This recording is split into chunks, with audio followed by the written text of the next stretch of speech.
తెలంగాణలో అధికారిక గీతం చిహ్నం ఎంపికపై నేతల మధ్య మాటల యుద్ధం నడుస్తోంది. కాంగ్రెస్ ప్రభుత్వంపై కేటీఆర్ చేసిన కామెంట్స్ కు కౌంటర్ ఇచ్చారు TPCC working president Mahesh Goud. అమరవీరుల స్తూపాన్ని రాజముద్రలో పెట్టినంత మాత్రాన కాంగ్రెస్ పార్టీ వల్ల అమరులైన తల్లిదండ్రులు సంతోషపడరు.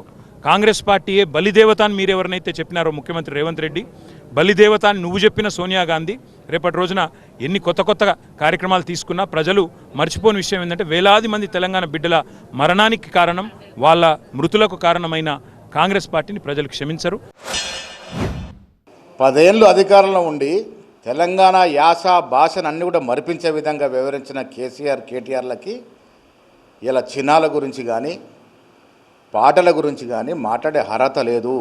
ఇలా రేవంత్ రెడ్డి గారు చేసిన ప్రతి చర్య తెలంగాణలో ఉన్నటువంటి మెజారిటీ తెలంగాణ పౌరుల యొక్క ఆకాంక్షలకి ఆశలకి అనుగుణంగానే జరుగుతూ ఉన్నాయి.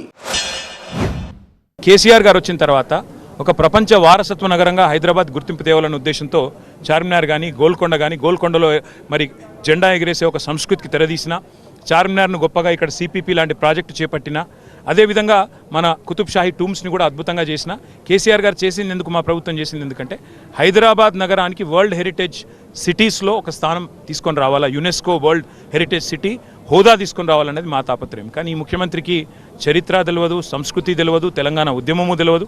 ఒకటే తెలుసు, రాజకీయం తెలుసు, ఢిల్లీ పెద్దలు చెప్పినట్టు తలూపడం చెప్తా ఇంకోటి తెలియదు.